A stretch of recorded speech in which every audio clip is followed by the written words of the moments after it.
माँ शारदे को नमन। हेलो बच्चों, कैसे हो? अच्छे होंगे, स्वस्थ होंगे। जैसा कि हमारा समकालीन विश्व की राजनीति वाली जो बुक है उसमें अध्याय 6 चल रहा था और उस 6 में हमने भाग फर्स्ट जो किया था पर्यावरण और प्राकृतिक संसाधन, ये हमारा अध्याय है। इसका भाग फर्स्ट वीडियो हमने बनाया था, उसमें हमने परिचय देख लिया था। एक बार रिवाइज करा देता हूँ, फिर आगे हम चलते हैं। परिचय देखने के बाद में हमने वैश्विक राजनीति में पर्यावरण की चिंता क्यों है, इनको देख लिया था। साथ ही हमने इन सब को पढ़ लिया था। साथ ही हमने पर्यावरण के मामले निम्न अर्थों वैश्विक राजनीति किससे, इनको देख लिया था। और हमने पृथ्वी सम्मेलन के बारे में जान लिया था और ये सारी रिपोर्टें आपकी जो है इनको देख लिया था। आज हम पढ़ेंगे विश्व की साझी संपदा की सुरक्षा। आप लोगों का ये वीडियो दूसरा रहेगा। हम इस पार्ट में 3 वीडियो बनाएंगे और 3 वीडियो में भाग में इनको कंप्लीट कर देंगे। आज ये दूसरा पार्ट है और इस दूसरे पार्ट में हम हमारा टॉपिक जो पाठ्य पुस्तक में दे रखा है वो है विश्व की साझी संपदा की सुरक्षा। साझी संपदा क्या होती है? तो साझी संपदा उन संसाधनों को कहते हैं जिन पर किसी एक का नहीं बल्कि पूरे समुदाय का अधिकार होता है।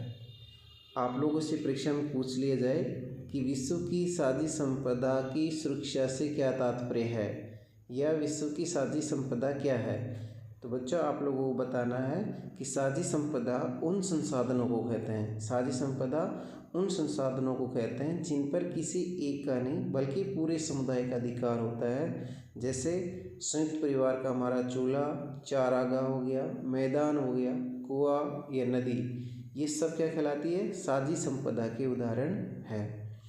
इसी तरह विश्व के कुछ हिस्से और क्षेत्र किसी एक देश के संप्रभु क्षेत्राधिकार से बाहर होते हैं, इसलिए उनका प्रबंधन साझे तौर पर अंतर्राष्ट्रीय समुदाय द्वारा किया जाता है। इन्हें ही वैश्विक संपदा या मानवता की साझी विरासत कहा जाता है। ये भी बहुत वेरी इम्पोर्टेंट आप लोगों के लिए कि वैश्विक संपदा या मानवता की साझी विरासत किसे कहा जाता है। तो आपको बताना है कि विश्व के कुछ हिस्से या क्षेत्र जो किसी एक देश के संप्रभु क्षेत्राधिकार से बाहर होते हैं, इसलिए उनका प्रबंधन साझे तौर पर अंतर्राष्ट्रीय समुदाय द्वारा किया जाता है, तो उन्हें हम वैश्विक संपदा या मानवता की साझी विरासत कहेंगे। अब इनमें कौन कौन से वैश्विक संपदा है या मानवता की साझी विरासत के रूप में लेंगे उनको भी देख लेते हैं। उससे पहले आप लोगों को इस वीडियो की थोड़ी बता देता हूँ, नोट्स के रूप में है, परीक्षा उपयोगी है। चाहे आप किसी की भी तैयारी कर रहे हो, आपका बोर्ड का पेपर, अर्धवार्षिक एग्जाम हो, वार्षिक हो, सभी के लिए उपयोगी रहेगा। एनसीईआरटी की बुक पर आधारित आपके पूर्णतः नए सिलेबस पर आधारित ये बनाया गया है। जो हटा दिया गया है उनको भी ध्यान में रखकर और जो आपके लागू है उनको ध्यान में रखकर ये बनाया जा रहा है। साथ में इसमें विशेषतः पॉइंट के रूप में या जहाँ पर अंडरलाइन करने की जरूरत पड़ती है वह मैंने इसमें आप सामने देख रहे होंगे, मैंने अंडरलाइन भी कर रखा है ये पीले रंग में। और साथ में ही जहाँ मुझे लगता है कि ये लाइन का मुख्य महत्व है तो उस लाइन को मैं गहरे रूप में भी प्रदर्शित करता हूँ ताकि बच्चे आसानी से क्रमबद्ध और व्यवस्थित रूप से समझ सके और उसको नोट्स के रूप में उतार सके। जैसे यहाँ से प्रश्न पूछा जाता है कि वैश्विक संपदा या मानवता की साझी विरासत के उदाहरण, तो इसमें आता है पृथ्वी का वायुमंडल, अंटार्कटिका, समुद्री सतह और भारी अंतरिक्ष शामिल है। ठीक है बच्चों, तो वैश्विक संपदा या मानवता की साझी विरासत कौन कौन से हो गए? पृथ्वी का वायुमंडल, अंटार्कटिका, समुद्री सतह और भारी अंतरिक्ष को शामिल किया गया है। कभी कभी ये ऑब्जेक्टिव में दे दिया जाता है और इनसे मिले जुला एक और दे दिया जाता है, तो आप लोगों को ये ध्यान में रहेगा तो आप आसानी से कर पाओगे। आगे चलते हैं हम। हमारी पाठ्य पुस्तक का अगला टॉपिक है इसी पाठ का वैश्विक संपदा की सुरक्षा की दिशा में यद्यपि कुछ महत्वपूर्ण समझौते किए गए हैं, जैसे कि किताब में इतना दे रखा है तो इतना आपको ध्यान में रखना है। अंटार्कटिका संधि 1959 में, मॉन्ट्रियल न्यायचार या प्रोटोकॉल 1987 में, अंटार्कटिका पर्यावरणीय न्यायचार 1991 में हो चुके हैं। तो ये तीनों ध्यान में रखना है। वैश्विक संपदा की सुरक्षा की दिशा में कुछ महत्वपूर्ण समझौते हैं, ये 3 दिए हुए हैं। अंटार्कटिका संधि 1959 याद रखनी है, मॉन्ट्रियल न्यायचार प्रोटोकॉल 1987 का ध्यान रखना है, अंटार्कटिका पर्यावरणीय न्यायचार 1991 का ध्यान में रखना है। ठीक है बच्चों, किसी कोई दिक्कत नहीं आ रही होगी, सभी के अच्छे से समझ में आ रही होगी और समझ में आना भी चाहिए। आप लोगों के लिए मेहनत करके किताब में से पॉइंट टू पॉइंट बनाना और उनको क्रमबद्ध रूप से रखना और आप लोगों तक पहुंचाना। आगे है कि पर्यावरण के संबंध में दक्षिणी और उत्तरी गोलार्ध के देशों के दृष्टिकोण में क्या अंतर है। तो इन दृष्टिकोणों के अंतर को जानने के लिए हमें ये देखना होगा कि उत्तर के देश विकसित देश और दक्षिण के देश विकासशील देश होते हैं। तो इनको देखते हैं कि इन दोनों दृष्टिकोण में अंतर प्रमुख रूप से क्या है पर्यावरण को लेकर। तो देखो इनका सोचना क्या है। उत्तर के विकसित देश चाहते हैं कि पर्यावरण के संरक्षण में हर देश की जिम्मेदारी बराबर हो। दक्षिण के विकासशील देशों का कहना है कि विकसित देशों ने पर्यावरण को अधिक नुकसान पहुंचाया है, उन्हें इस नुकसान की भरपाई की ज़्यादा जिम्मेदारी उठानी चाहिए। बात तो सही कह रहे हैं।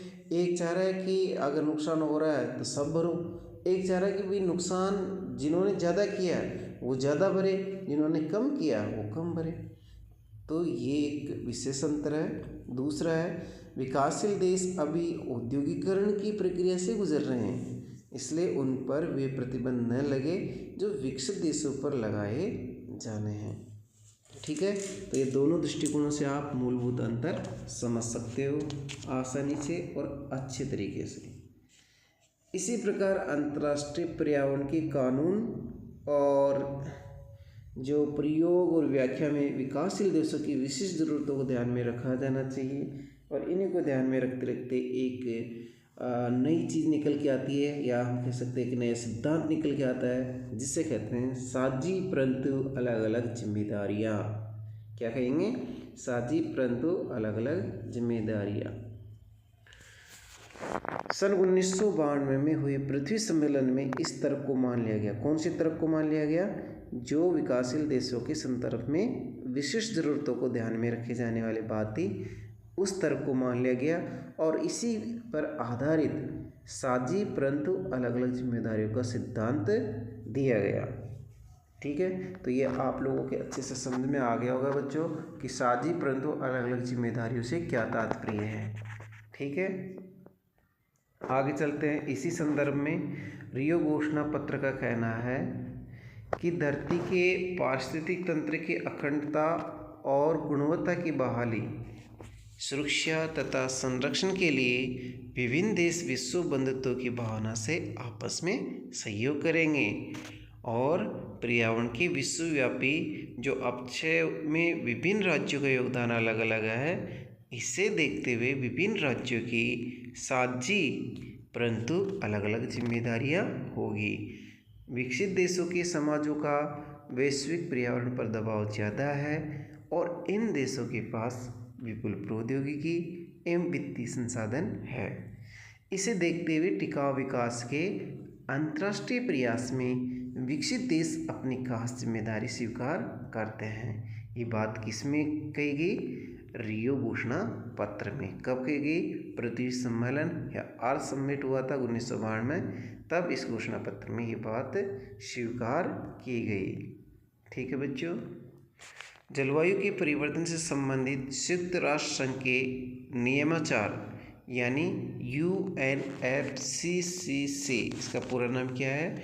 United Nations framework convention on climate change में भी कहा गया कि इस संधि को स्वीकार करने वाले देश अपनी क्षमता के अनुरूप पर्यावरण के अपक्षय में अपनी हिस्सेदारी के आधार पर साझी परंतु अलग अलग जिम्मेदारियां निभाते हुए पर्यावरण को क्या करेंगे? सुरक्षा देने का प्रयास करेंगे। इस नियमानुसार को स्वीकार करने वाले देश इस बात पर सहमत थे कि ऐतिहासिक रूप से भी और मौजूदा समय में भी ग्रीन हाउस गैसों के उत्सर्जन में सबसे ज़्यादा हिस्सा किनका है? विकसित देशों का है। ये बात भी मानी गई कि विकासशील देशों का प्रति व्यक्ति उत्सर्जन अपेक्षाकृत कम है। इस कारण चीन, भारत और अन्य विकासशील देशों को क्योटो प्रोटोकॉल की बाध्यताओं से अलग रखा गया। अब क्योटो प्रोटोकॉल क्या है वो भी देखेंगे, लेकिन यहाँ आपके प्रश्न बनता है, जो भी आप लोगों के लिए महत्वपूर्ण प्रश्न बनने जहाँ से संभावना है वहाँ मैंने ये अंडरलाइन कर रखा आपको एकदम, तो यहाँ से आप अच्छे से समझते हुए देख सकते हो, समझ सकते हो। अब यहाँ प्रश्न क्या बनेगा, अगर बनता है तो ये बनेगा कि किस कारण से चीन और भारत और अन्य विकासशील देशों को क्योटो प्रोटोकॉल की बाध्यता से अलग रखा गया। तब आपका आंसर क्या होगा? ये आपका आंसर होगा। क्या आंसर होगा? ये आपका आंसर होगा कि जो हमने बात की थी United Nations framework convention of climate change, इसमें नियमानुसारों को स्वीकार करने वाले देश इस बात पर सहमत थे, किस बात पर सहमत थे? कि ऐतिहासिक रूप से भी और मौजूदा समय में भी ग्रीन हाउस गैसों के उत्सर्जन में सबसे ज़्यादा हिस्सा किनका है? विकसित देशों का है। ये बात इसमें मानी गई है और ये भी मानी गई है कि विकासशील देशों का प्रति व्यक्ति उत्सर्जन अपेक्षाकृत कम है। इन्हीं कारण से चीन, भारत और अन्य विकासशील देशों को क्योटो प्रोटोकॉल की बाध्यताओं से अलग रखा गया है। ठीक है बच्चों, अब आगे होगा समझ में कि चीन और भारत अन्य विकासशील देशों को क्योटो प्रोटोकॉल की बाध्यता से अलग क्यों रखा गया है। अब देखते हैं हम क्योटो प्रोटोकॉल क्या है। क्योटो प्रोटोकॉल एक अंतर्राष्ट्रीय समझौता है। इसके अंतर्गत औद्योगिक देशों के लिए ग्रीन हाउस गैसों के उत्सर्जन को कम करने के लक्ष्य निर्धारित किए गए हैं। तो क्योटो प्रोटोकॉल क्या है? एक अंतर्राष्ट्रीय समझौता है और इसके अंतर्गत औद्योगिक देशों के लिए ग्रीन हाउस गैसों के उत्सर्जन को कम करने के लक्ष्य निर्धारित किए गए हैं। कार्बन डाइऑक्साइड, मीथेन और हाइड्रोफ्लोरोकार्बन जैसे कुछ गैसों के बारे में माना जाता है कि वैश्विक तापवृद्धि में या ग्लोबल वार्मिंग में इनकी कोई न कोई भूमिका जरूर है।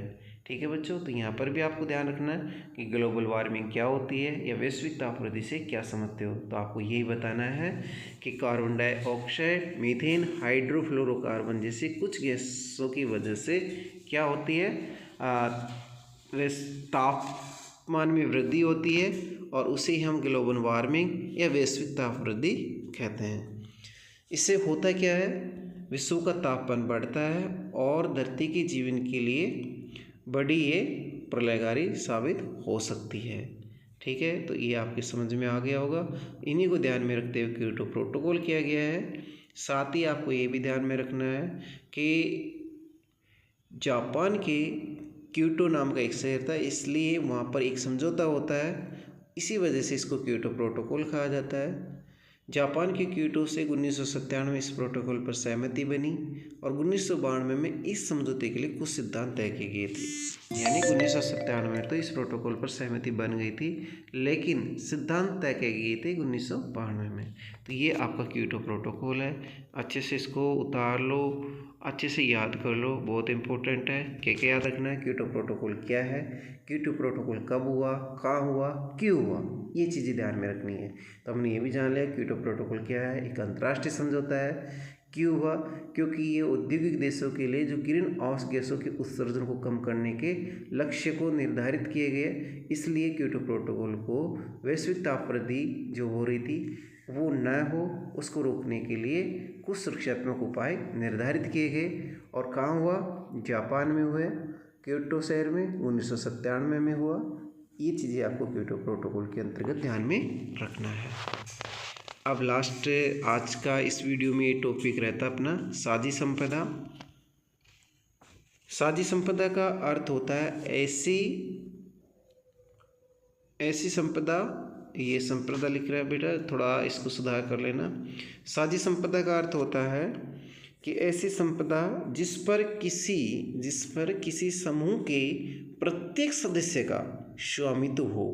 इसके पीछे इसके पीछे मूल तर्क क्या है? इसके पीछे मूल तर्क ये है कि ऐसे संसाधन की प्रकृति, उपयोग के स्तर और रखरखाव के संदर्भ में समूह के हर सदस्यों को समान अधिकार प्राप्त होंगे और समान उत्तरदायित्व निभाने होंगे। ये है आपकी साझी संपदा। ठीक है, अब ये किताब में आपके दे रखा है इस तरीके से चित्र के रूप में, तो यहाँ पर भले ही पढ़ लो आप, चाहे किताब में पढ़ लो, ऐसे कैसे दे रखा है। हमें याद क्या रखना है वो मैंने नोट्स के रूप में नीचे लिख रखा है, उनको मैं बोल के अभी बता रहा हूँ आपको। पहले इसको देख लो अच्छे से, पूरा पढ़ लो एक बार, कोई दिक्कत नहीं है। लेकिन हमारे लिए इम्पोर्टेंट क्या है और इसमें से क्या प्रश्न बन सकते हैं उन पर चर्चा करते हैं। चलो देखते हैं, ये इसी का ही है। ये थोड़ा प्रिंट में हो गया है। अंटार्कटिका पर किसका स्वामित्व है? यहाँ मैंने थोड़ी मिस प्रिंट हो गई, किम का आ गया। अंटार्कटिका पर किम का स्वामित्व है। ठीक है, किम का की जगह किन का कर लेना बच्चों। तो अब देखते हैं इस टॉपिक को हल करने के लिए हमें क्या क्या ध्यान में रखना है। अंटार्कटिका पर किसका स्वामित्व है? पहले तो इस अंटार्कटिका के बारे में जो जानकारी दे रही है, ये जो विशेषता दे रखी है उनको देख लेते हैं। पहले दे रखी है कि अंटार्कटिक महादेशीय इलाका 1,40,00,000 वर्ग किलोमीटर में फैला हुआ है। अंटार्कटिका महादेशीय इलाका कितने वर्ग किलोमीटर में फैला हुआ है? 1,40,00,000 वर्ग किलोमीटर में फैला हुआ है। दूसरा है विश्व के निर्जन क्षेत्र का 26% हिस्सा इसी महादेश के अंतर्गत आता है। तीसरा है स्थलीय हिम का 90% यानी बर्फ का 90% हिस्सा और धरती पर मौजूद जो शोधजल है उसका 70% हिस्सा इस महादेश में मौजूद है। फिर अगली विशेषता है इसकी, अंटार्कटिक प्रदेश विश्व की जलवायु को संतुलित रखने में महत्वपूर्ण भूमिका निभाता है। साथ ही अगली विशेषता है इस महादेश की अंदरूनी हिमानी परत ग्रीन हाउस गैस के जमाव का महत्वपूर्ण सूचना स्रोत है। साथ ही इसमें लाखों वर्ष पहले के वायुमंडलीय तापमान का पता किया जा सकता है। तो ये सारी की सारी क्या आपकी अंटार्कटिका पर किसका स्वामित्व है, इसकी प्रमुख विशेषता है अंटार्कटिका की। अब देखते हैं स्वामित्व की प्रमुख बात आगे चल के, कि विश्व के सबसे सुदूर ठंडे और झंझावाती महादेश अंटार्कटिका पर किसका स्वामित्व है। ठीक है, इसको देखते हैं। इसके बारे में 2 दावे किए जाते हैं। कितने दावे? ये 2 दावे बता रखे हैं। ये 2 दावे किए जाते हैं। पहला है कुछ देश जैसे Britain, Argentina, Chile, Norway, France, Australia और न्यूजीलैंड ने अंटार्कटिक क्षेत्र पर अपने संप्रभु अधिकार का वैधानिक दावा किया। वैधानिक का मतलब कानूनी दावा किया। दूसरा है अन्य अधिकांश देशों ने इससे उल्टा रुख अपनाया कि अंटार्कटिक प्रदेश क्या है, विश्व की साझी संपदा है और ये किसी भी देश के क्षेत्राधिकार में शामिल नहीं है। तो ये दोनों तथ्य ध्यान में रखना आपको। किस संदर्भ में रखना है कि विश्व के सबसे सुदूर ठंडे और झंझावाती महादेश अंटार्कटिका पर किसका स्वामित्व है, उसके संदर्भ में ये 2 दावे ध्यान में रखना है। ठीक है बच्चों, तो ये आपका हो गया आराम से। अब एक और दे रखा आपकी इसी प्रकार से आपने किताब में भारत के पावन वन प्रांतर, तो ये देख सकते हो। यहाँ इसको पूरा यहाँ पढ़ लो, चाहे किताब में पढ़ लो। मुख्यतः जो इसमें याद करने योग्य चीज़ है, जो इम्पोर्टेंट मुझे लगी या आप लोगों के लिए इम्पोर्टेंट है, वो मैंने नीचे नोट्स के रूप में बना के लिख रखा है। यहाँ पढ़ लेते हैं अपन। यह है भारत के पावन वन प्रांतर। इसका कभी कभी अर्थ ही पूछ लिया जाता है, तो इस अर्थ को जानना है और इसका थोड़ा तात्पर्य संदर्भ समझना है। बहुत से पुराने समाजों में, जैसे कि हमारे समाजों में भी धार्मिक कारणों से प्रकृति की रक्षा करने का चलन है। भारत में विद्यमान पावन वन प्रांतर इस चलन के सुंदर उदाहरण है। इस प्रथा में वनों के कुछ हिस्सों को काटा नहीं जाता है। इन स्थानों पर यह माना जाता है कि देवता अथवा किसी पुण्य आत्मा का वास माना जाता है। इन्हीं वजह से इन्हें क्या कहा जाता है, पावन वन प्रांतर या देव स्थान कहा जाता है। ठीक है बच्चों, तो आसानी से आप पावन वन प्रांतर क्या है, देव स्थान किन्हें कहेंगे, ये आपको यहाँ मैंने समझा दिया है, बता दिया है। आप यहाँ और अच्छे से पढ़ सकते हो, अच्छे से देख सकते हो और अच्छे से समझ सकते हो कि पावन वन प्रांतर का क्या तात्पर्य है, यह देव स्थान क्या है। इनके संदर्भ में थोड़ा सा ये भी जानना है बच्चों आप लोगों को कि इन देवी स्थानों को या पावन वन प्रांतरों को अलग अलग राज्य में, क्योंकि भाषा के संदर्भ में अलग अलग राज्य में अलग अलग भाषा बोली जाती है, तो संदर्भ में इनको अलग अलग नाम से भी जाना जाता है। अब राजस्थान में हम सब है तो हम राजस्थान के संदर्भ को जान लेते हैं कि राजस्थान में जो भी पावन वन प्रांतर है इनको वानी, केंकड़ी और ओरान आदि नाम से जाना जाता है। बाकी आप किताब में भी देख सकते हो और यहाँ पर भी हम देख सकते हैं कि झारखंड में जहेराथान, सरना, मेघालय में लिंगदू, केरल में काव, उत्तराखंड में थान या देवभूमि, महाराष्ट्र में देव रहतीस आदि सैकड़ों नामों से जाना जाता है। तो आज का वीडियो इतना ही काफ़ी है। अब हम तीसरा वीडियो लाएंगे कल, और इस वीडियो में लगभग इस पार्ट को पूरा कर लेंगे और लास्ट पार्ट रहेगा उसे भी हम जल्दी पूरा कराएंगे। साथ में ये पूरी किताब आपकी हो जाएगी। और बच्चों बिल्कुल आप निश्चिंत होकर पढ़ो, कहीं कुछ नहीं छोड़ रहा हूँ मैं आप लोगों के लिए, और आपकी परीक्षा उपयोगी बहुत ही अच्छे नोट्स के रूप में काम देंगे। ठीक है बच्चों, कोई दिक्कत हो तो मुझे बताओ।